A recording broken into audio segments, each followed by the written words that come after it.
नमस्कार। मैं राज यादव, सीईओ सिक्किम, आपको सूचना देना चाहता हूं कि एसआईआर प्रोसेस ईसीआई के निर्देशानुसार स्टार्ट हो चुकी है और 20 मई से लेकर ये प्रोसेस 6 सितंबर तक चलेगी। 20 मई से लेकर 29 मई तक हमें प्रिपरेशन करनी है, प्रिंटिंग करनी है और हाउस टू हाउस विजिट के लिए रेडी होना है। 30 मई 2028 जून तक हाउस टू हाउस विजिट होगा, जिसमें बीएलओज आपके घर आएंगे। बीएलओ घर आकर आपको इन्विटेशन फॉर्म देंगे, वो फॉर्म आपसे कलेक्ट करेंगे। तो जितनी भी डिटेल्स वगैरह है वो आप इन्विटेशन फॉर्म में भरें और बीएलओ से आप सहायता ले सकते हैं। बीएलओ से अगर सहायता नहीं लेते हैं तो आप बीएलए से भी सहायता ले सकते हैं। बीएलए जो पॉलिटिकल पार्टी के द्वारा अपॉइंट किया हुआ है, उनसे भी आप सहायता ले सकते हैं। अगर आप मोबाइल यूज करते हैं तो मोबाइल में आप ECI net mobile app download कर सकते हैं, वहाँ से आप अपना एसआईआर का डाटा निकाल सकते हैं। एसआईआर में 2002 को बेस माना गया है कि 2002 में अगर आपका नाम है एसआईआर में तो आपको कोई भी टेंशन लेने की जरूरत नहीं है, आपको कोई भी डॉक्यूमेंट सबमिट करने की जरूरत नहीं है। जस्ट आपको अपना डाटा डालना है और इन्विटेशन फॉर्म बीएलओ के थ्रू जमा कर देना है। उसके बाद में 2002 के बाद में अगर आपका नाम है तो आपको अपने मदर फादर के साथ में, जिनका नाम 2002 में हो सकता है, उनके साथ में लिंक करना है। लिंक करने के बाद में आपको कोई भी डॉक्यूमेंट देने की जरूरत नहीं पड़ेगी। अगर लिंक नहीं होता है तब आपको इन्विटेशन फॉर्म जमा करना है। इन्विटेशन फॉर्म सभी को जमा करना है। वैसे इन्विटेशन फॉर्म के बेस पे हम ड्राफ्ट ई रोल बनाएंगे। ड्राफ्ट ई रोल के बेस पे हम सबको नोटिस भेजेंगे। जिनका भी क्वेश्चन है, जिनका भी इश्यू है कि हाँ इनका 2002 के बाद में है लेकिन लिंक भी नहीं हुआ है, तो उनको हम सभी को नोटिस भेजेंगे। नोटिस के बाद में आपको हियरिंग में आना है। हियरिंग में आकर अपने डॉक्यूमेंट सबमिट करना है।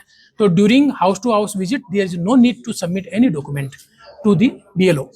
सो BLO house to house visit में जाता है। अगर नहीं मिलते हैं आप तो आपके घर पे एक स्टिकर लगाया जाएगा जिसमें बीएलओ का मोबाइल नंबर भी होगा, बीएलओ का नाम भी होगा, ताकि आप उससे कॉन्टेक्ट कर पाए। कॉन्टेक्ट करके उससे बात करें, बात करके आप अपना फॉर्म भरें। उसके बाद में हम ड्राफ्ट ई रोल बनाएंगे, फिर बाद में क्लेम्स एंड ऑब्जेक्शन लेंगे, हियरिंग होगी और फाइनल रोल पब्लिश होगा। इसके साथ साथ में जितनी भी रेशनलाइजेशन हो रहा है पोलिंग स्टेशंस का, अगर पोलिंग स्टेशन हमारे पास में अभी जैसे 572 मतलब 572 पोलिंग स्टेशंस है और 54 पोलिंग स्टेशन नए जोड़ने की लिए हमने लिस्ट भी दे दी है पॉलिटिकल पार्टीज को, तो उनमें भी आप अपना कोई भी कमेंट और या इश्यू है वो आप रख सकते हैं। तो कितना बीएलओ का अपॉइंट होगा इसमें आप पॉलिटिकल पार्टी? 572 पोलिंग स्टेशन है तो 572 ही बीएलओ लगाए गए हैं और पार्टी से हमने निवेदन भी किया है कि आप बीएलए भी अपॉइंट करें। तो बीएलए पार्टी जब अपॉइंट करेगी, बीएलओ हमने अपॉइंट किया हुआ है और डॉक्यूमेंट्स की लिस्ट हमने ऑलरेडी शेयर भी कर देंगे आपके साथ में। तो वो डॉक्यूमेंट्स आप है ना अपने रेडी रखिए और हियरिंग के टाइम में आप उसको जमा करिए। अगर आपका जन्म 87 से पहले हुआ है तो आपको अपना बर्थ सर्टिफिकेट जमा करना है या CY जमा करना है, जो भी है। और अगर आपका जन्म 1987 से 2004 के बीच में हुआ है तो आपको अपना तो देना ही देना है, अपने पेरेंट का भी आपको सर्टिफिकेट वगैरह देना है। अगर 2004 के बाद में हुआ है तो आपको अपना डॉक्यूमेंट्स के साथ में फादर मदर, और अगर वो फादर मदर कहीं बाहर के हैं तो उनका भी डॉक्यूमेंट आपको सबमिट करना है। जो ड्राफ्ट है, ड्राफ्ट में कितना नाम है अभी? जो वोटर लिस्ट जो ड्राफ्ट बना है, जब पेजिंग होगा उसमें कितना नाम? अभी हमारे पास में जैसे 4,71,000 अप्रोक्स इलेक्टर्स हैं, उनका नाम है, उन्हीं को हम चेक कर रहे हैं। और आज डाटा फ्रीज हो चुका है। अब कोई भी ऐड होगा तो इस ड्यूरिंग एक्सरसाइज जो एसआई की एक्सरसाइज होगी उसी टाइम में ऐड होगा। अभी इसके बीच में एक्सरसाइज के बीच में कुछ भी नहीं होगा। मार्च में आंकड़ा आया था कि 75% लगभग मैपिंग पूरी हो चुकी है। अभी क्या आंकड़े? अभी आंकड़ा ऐसे 80% से ऊपर हमारी मैपिंग हो चुकी है। 80% 80 पॉइंट कुछ परसेंटेज है और 20% हमारी मैपिंग नहीं हो पाई है, क्योंकि हाउस टू हाउस विजिट भी किया, सब कुछ किया, लेकिन मैपिंग नहीं हो पाई है। तो 20% हमारे ऐसे हैं जिसमें हमें हियरिंग करनी पड़ेगी। एसआईआर को सर शुद्धिकरण बताया जा रहा है इलेक्टोरल रोल का। और रिसेंटली एक केस आया था, भारत जो नेपाल बॉर्डर है, सीमा क्षेत्र, वहाँ से एक फॉरेन नेशनल को पकड़ा गया था जिसका एक वोटर आईडी कार्ड यहाँ पर पाया गया है।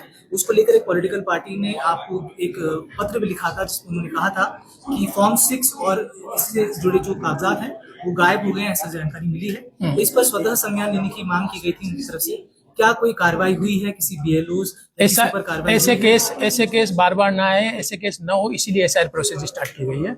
एसआईआर प्रोसेस के बाद में 99% चांसेस है कि कोई भी ऐसा केस नहीं बचेगा, कोई सब डिलीट हो कार्रवाई नहीं है जाएगा। अभी तक BLO हाँ, किसी पे? उसका जो भी कार्रवाई है वो हमने ईआरओ को, डीओ को भेज दिया है, तो डीओ की तरफ से, ईआरओ की तरफ से वो डिलीट हो गया। क्या कार्रवाई हुई है? किसी मतलब- बीएलओ पे कार्रवाई हुई है फॉर्म 16 की? नहीं, बोला उसमें था कि वो उसमें गायब हो चुका है। देखो, बीएलओ वगैरह पे कार्रवाई होना क्या होना वो एफआईआर का प्रोसेस है। अगर वो ऐसा होता है तो स्वतः संज्ञान लिया है आपने? स्वतः संज्ञान हमने लिया है, और उसमें डिलीशन वगैरह का जो प्रोसेस होता है डॉक्यूमेंट्स का, वो हमने किया है। सर जो 80% जो मैपिंग हुआ है उसमें डिलीशन होने की कितना संभावना है उसमें? अब संभावना के बेस पे तो हम नहीं चल पाएंगे, लेकिन हम डॉक्यूमेंट्स वेरीफाई करेंगे। तो मैं तभी बता रहा हूँ कि ये सारे डॉक्यूमेंट्स हमें वेरीफाई करने हैं।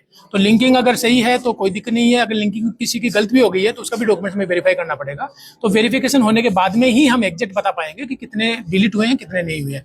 और जो भी डिलीशन हो रहे हैं उनकी लिस्ट भी हम हर हफ्ते मीडिया के थ्रू फेसबुक वगैरह में डालेंगे, ताकि सभी को पता रहे कि कितने डॉक्यूमेंट्स किस किस का डिलीट हो चुका है। ऐसा ना हो कि कोई भ्रम में रह जाए कि मेरा नाम तो है और उसका डिलीट हो गया हो। तो हम नहीं चाहते कि कोई भी कहियोस हो इसमें। सर, सिक्किम एक स्पेशल केस है जहाँ पर सीओआई और शायद सिक्किम सब्जेक्ट को आधार दिया जाएगा, उसको उसका कितना अहमियत रहेगा ये एसआईआर? एसआईआर में सीवाई तो एक मेन सब्जेक्ट वो है, तो मेन डॉक्यूमेंट है। तो अगर सीवाई किसी के पास में है तो उसको कोई इश्यू करने की कोई टेंशन लेने की जरूरत नहीं है, क्योंकि उसकी सिटीजनशिप वेरीफाइड ऑलरेडी है। राइट, जिसका सीवाई नहीं है उसको फिर बाद में अपनी सिटीजनशिप आपको वेरीफाई करवानी सर, पड़ेगी। कई केसेस में ऐसे भी होता है कि फोर्थ जनरेशन जो यहाँ के हैं जिनको सीओआई नहीं मिलता है, तो उनका क्या होगा? उनको डॉक्यूमेंट दूसरे देने पड़ेंगे, अपने मदर फादर के जमा करना पड़ेगा, मदर फादर का जमा करना पड़ेगा। सर सिक्किम में ऐसे भी बहुत सारे महिलाएं हैं जो फॉरेन नेशनल है और यहाँ शादी है कि आए हैं, वैसे जो फॉरेन नेशनल महिला है या शादी हुआ है उन लोगों को लेके हाँ, उनका डॉक्यूमेंट चेक करना पड़ेगा। अगर उनके पास में सीवाई है, इट मीन्स गवर्नमेंट ने ऑलरेडी उनकी सिटीजनशिप अप्रूव कर दी है। तो अगर सीवाई दे दिया, इट मीन्स नहीं बहुत सारे ऐसे भी है जिसका सीवाई नहीं है, वोटर लिस्ट में पहले से नाम है, ऐसा भी बहुत सारे फैमिली है। ऐसे है तो डिलीट हो जाएगा।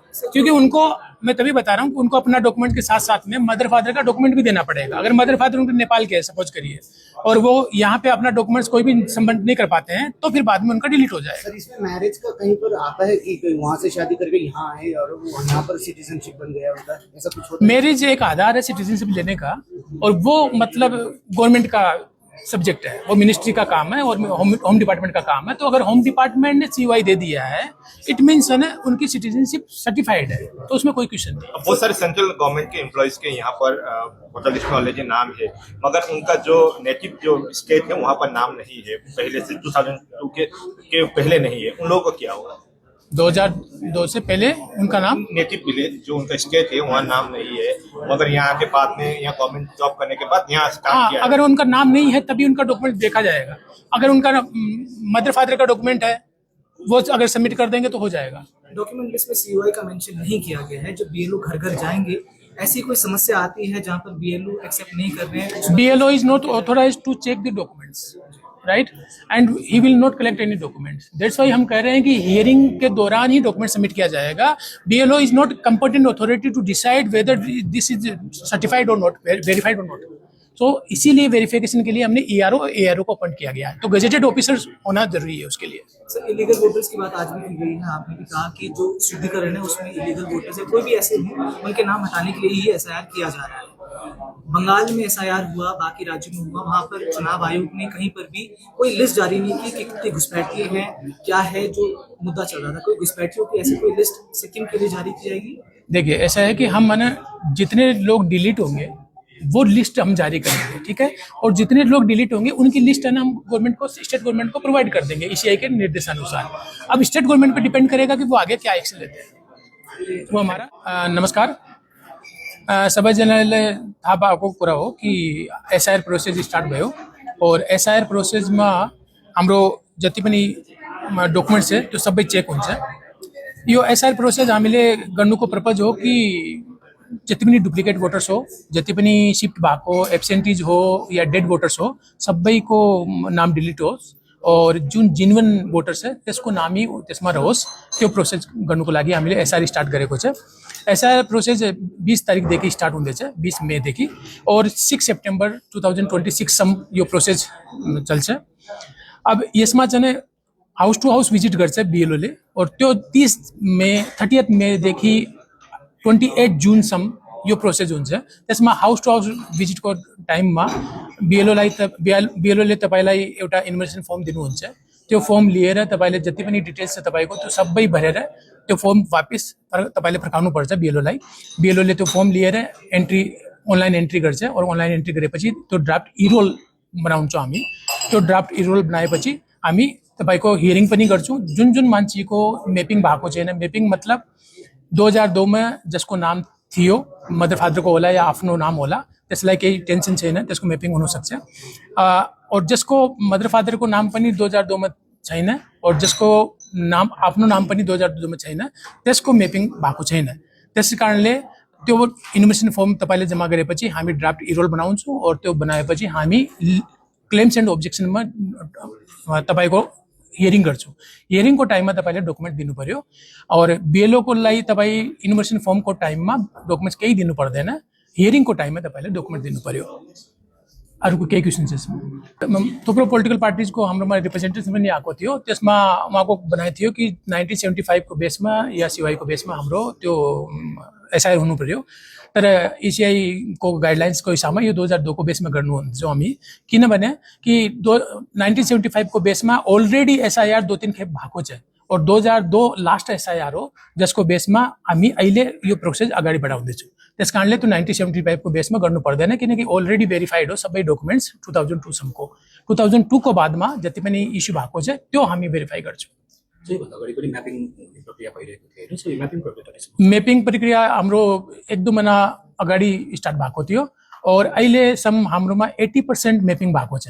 Means 80% voters are 99% chances are there कि अलरेडी भेरिफाइड एन्ड 20% वोटर्सको अहिले मैपिङ भएको छैन। मीन्स उहाँको मदर फादरको नाम पनि 2002 मा छैन, आफ्नो नाम पनि 2002 मा छैन। त्यस कारणले उहाँले इन्फर्मेसन फर्म कोड दिएपछि हामी ड्राफ्ट इरोलमा नाम लिस्ट आउट गर्छौँ और फिर बादमा क्लेम्स और ऑब्जेक्सनको टाइममा हियरिङ पनि गर्छौँ। उहाँको डकुमेन्ट्स चेक गरेर फिर बादमा हामी डिसाइड गर्छौँ कि whether he is eligible to be voter और नॉट।